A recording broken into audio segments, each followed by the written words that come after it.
Hello. नमस्कार, प्रणाम। आप सभी को 5 यूट्यूब चैनल में आप सभी को स्वागत है। आज हम लोग पढ़ते हैं क्लास 10 के रासायनिक अभिक्रिया एवं समीकरण के बारे में। तो चलते हैं, इस अध्याय में क्या पढ़ना है क्या नहीं पढ़ना है इसके बारे में हम लोग जानते हैं। सबसे पहले ये जानना है कि रासायनिक अभिक्रिया होता क्या है।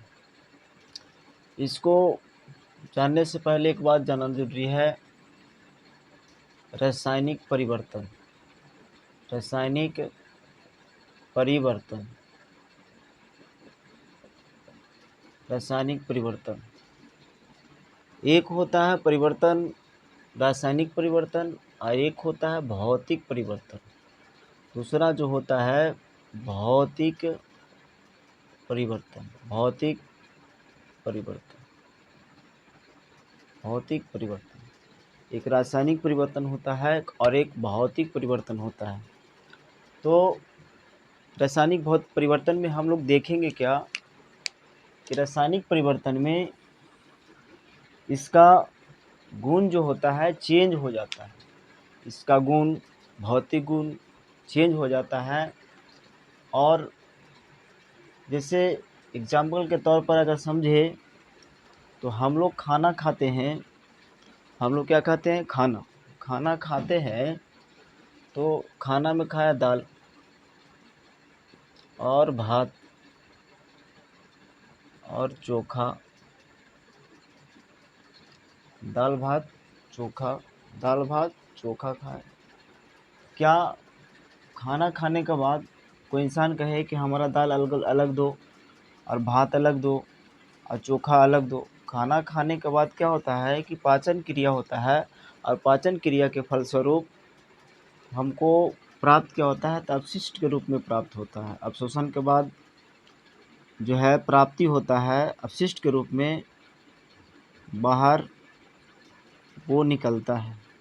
अपशिष्ट के रूप में बाहर निकलता है, अपशिष्ट के रूप में वो बाहर निकलता है। तो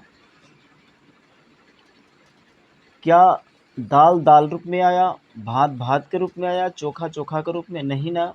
तो चोखा के रूप में नहीं आएगा, ये अपशिष्ट के रूप में। कुछ इसमें से अच्छे चीज़ होता है, हमारे शरीर के लिए ज़रूरी होता है, जो शरीर में अवशोषित कर लिया जाता है, बाकी अपशिष्ट पदार्थों को निकाल लिया जाता है। तो अब कोई कहे कि अपशिष्ट पदार्थ को चेंज करके दाल बनाओ तो नहीं बन पाएगा, नहीं बन पाएगा। तो जिसमें परिवर्तन होने के बाद पुनः वो अपने मूल अवस्था में परिवर्तित नहीं हो सकता है, वैसे परिवर्तन को हम लोग रासायनिक परिवर्तन कहते हैं। पास पड़ोस में हम लोग देखे होंगे कि बरसात के दिनों में जंग लग जाता है। बरसात के दिनों में लोहे में चाहे उसे खुली हवा में रख दिया जाए तो उस पर जंग आसानी से लग जाता है। जंग, तो जंग लगने का मुख्य कारण क्या है? तो जब जंग लगता है तो इसमें जलवाष्प वायुमंडल में होता है, जलवाष्प, जल वाष्प, ठीक है। जलवाष्प होता है, कार्बन डाइऑक्साइड होता है एवं अन्य गैसें के प्रभाव के कारण उसमें जंग लग जाता है और धातुएं नष्ट हो जाती है। धातुएं नष्ट हो जाती है, इस वजह से हम कह सकते हैं कि उसमें अगर धातु नष्ट हो गया एक बार तो उसको मूल अवस्था में लाया जाए तो मूल अवस्था में नहीं आ पाएगा। तो ऐसे परिवर्तन को हम लोग बोलते हैं रासायनिक परिवर्तन। और भौतिक परिवर्तन जो होता है, इसको परिवर्तन अवस्था चेंज होने के बाद पूर्णतः फिर से मूल अवस्था में लाया जाए उस प्रकार के परिवर्तन को हम लोग बोलते हैं भौतिक परिवर्तन। जैसे एग्जाम्पल के तौर पर समझा जाए तो पानी को अगर गर्म करें तो ये वाष्प बन जाएगा। पानी को गर्म करें तो वाष्प बन जाएगा और वाष्प को अगर फिर से संघनित किया जाए तो ठंडा होकर के फिर पानी के मूल अवस्था में आ जाता है। अगर पानी को अगर ठंडा किया जाए तो ये फिर से ये क्या बन जाएगा, तो ये बर्फ़ बन जाएगा। फिर बर्फ़ को अगर गर्म किया जाए तो मूल तौर पर मूल अवस्था में पानी में आ जाएगा। यानी कहने का मतलब है कि यदि कोई वस्तु या पदार्थ में परिवर्तन होने के बाद अपनी मूल अवस्था में नहीं आ पाता है तो वैसे परिवर्तन को रासायनिक परिवर्तन कहते हैं। एग्जाम्पल बहुत सारा हो सकता है, लकड़ी का जलना हो गया, भोजन का पचना हो गया, ऐसे बहुत सारे एग्जाम्पल है। भौतिक परिवर्तन में ये मूल अवस्था में आ जाएगा तो उस प्रकार के परिवर्तन को हम लोग बोलते हैं भौतिक परिवर्तन। तो आई होप कि आप लोग जो है भौतिक परिवर्तन और रासायनिक परिवर्तन के बारे में समझ चुके होंगे। आते हैं हम लोग रासायनिक अभिक्रिया के बारे में। तो रासायनिक अभिक्रिया क्या होता है? रासायनिक अभिक्रिया क्या होता है? तो रासायनिक अभिक्रिया जब दो या दो से अधिक पदार्थ आपस में संयोग करता है तो क्रिया के फलस्वरूप एक नए भिन्न गुण वाले पदार्थ का निर्माण होता है। इसे हम लोग बोलते हैं रासायनिक अभिक्रिया। जैसे अगर हम कहें यहाँ पे दाल, यहाँ पे जो है चावल मिला दिए और इसमें पानी मिला दिए तो ये बन गया, क्या बनेगा? खिचड़ी। ठीक है, इसमें और मटेरियल डलाएगा तो दाल चावल और पानी मिलाए तो खिचड़ी। अब कोई कहे कि हम खिचड़ी को बना दिए, हमारा चावल दो, तो चावल नहीं आएगा, चावल अलग से नहीं मिल पाएगा क्योंकि उसका जो है सब मिल चुका है। तो इस प्रकार इसमें क्या हुआ, इसमें रासायनिक अभिक्रिया हुआ। एक दूसरे से दाल चावल और पानी एक दूसरे से क्रिया कर करके एक भिन्न गुण वाले एक पदार्थ का निर्माण कर लिया। तो ऐसी क्रिया को हम लोग रासायनिक अभिक्रिया कहते हैं। ऐसी क्रिया का हम लोग क्या कहते हैं?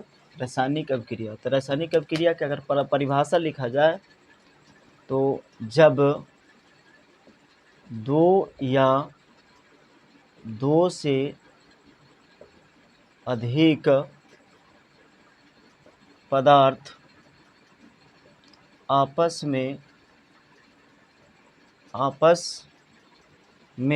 एक नए भिन्न गुण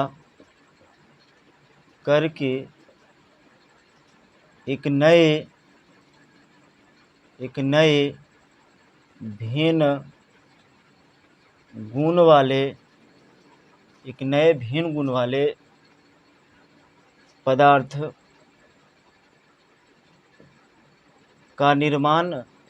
पदार्थ का निर्माण करता है उसे रासायनिक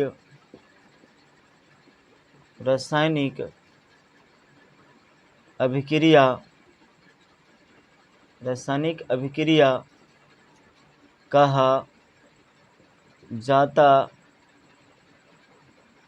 कहा जाता है। उसे रासायनिक अभिक्रिया कहा जाता है। यानी जब दो या दो से अधिक पदार्थ आपस में क्रिया करके एक नए भिन्न गुण वाले पदार्थ का निर्माण करता है उसे रासायनिक अभिक्रिया कहा जाता है। जैसे यहाँ पर अगर देखा जाए तो हाइड्रोजन H2 को क्लोरीन से रिएक्शन कराया जाए तो बना लेता है HCl। अगर बात करें हाइड्रोजन को तो हाइड्रोजन गैस है। हाइड्रोजन क्या है? गैस है। हाइड्रोजन गैस है, क्लोरीन भी गैस है, बना लिया HCl एक इसको कहते हैं हाइड्रोक्लोरिक अम्ल।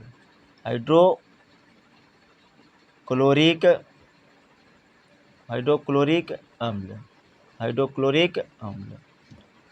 तो यहाँ पर हम देख रहे हैं कि यहाँ पे गैस था, यहाँ पर भी गैस था, बना लिया HCl, यहाँ बना लिया अम्ल। तो यहाँ पे गैस था, यहाँ पर गैस था, रिएक्शन किया, बना लिया अम्ल। तो एक भिन्न गुण वाला पदार्थ का निर्माण हुआ।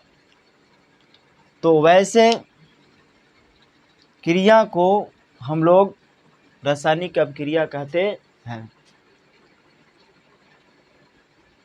तो आप, आई होप कि आप लोग इतना समझ चुके होंगे। आगे देखा जाए तो इसमें दो चीज़ देख रहे हैं, तीन चीज़ें देख रहे हैं।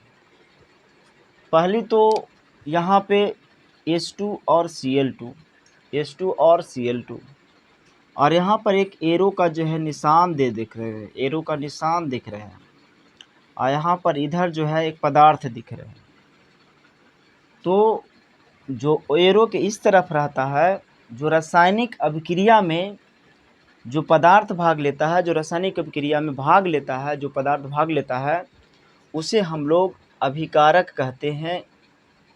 उसे क्या कहा जाता है? अभिकारक। उसे हम लोग अभिकारक कहते हैं। जो रासायनिक अभिक्रिया में भाग लिया उसे हम लोग अभिकारक कहते हैं। और जो रासायनिक अभिक्रिया के फलस्वरूप जिस पदार्थ का निर्माण हुआ उसे प्रतिफल या उत्पाद कहते हैं। प्रतिफल या उत्पाद कहते हैं। जिस पदार्थ का निर्माण रासायनिक अभिक्रिया के फलस्वरूप होता है उसे प्रतिफल या उत्पाद कहते हैं, और जो रासायनिक अभिक्रिया में भाग लेता है उसे अभिकारक कहा जाता है। इसमें अभिकारक H2 और Cl2 क्या है? अभिकारक है। और HCl क्या है? तो प्रतिफल या उत्पाद है। तो इतना आशा करते हैं कि आप लोग समझ चुके होंगे। तो आइए थोड़ा सा यहाँ पे लिख लेते हैं अभिकारक और प्रतिफल के बारे में। अभिकारक और प्रतिफल के बारे में। तो अभिकारक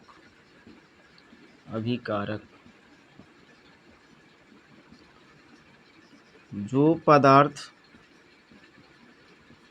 रासायनिक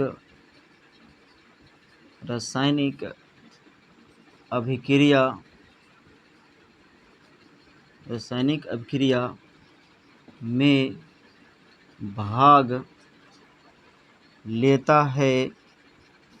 भाग लेता है उसे अभिकारक कहते हैं। उसे अभिकारक कहते हैं। उसके बाद प्रतिफल या उत्पाद।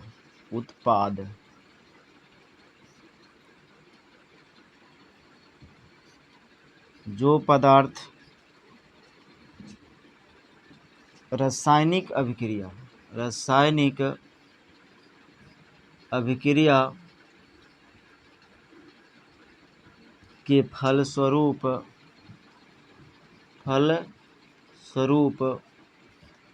जिस पदार्थ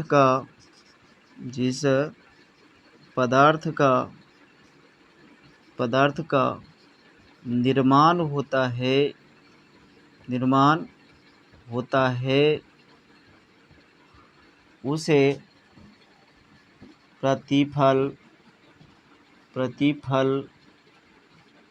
कहते हैं। उसे प्रतिफल कहते हैं। तो इतनी बातें हम लोगों को समझ में आया होगा। तो आज इतना ही रहने देते हैं, फिर मिलेंगे अगले क्लास में। जय हिंद, जय बिहार, जय पास स्टडी के विद्यार्थी।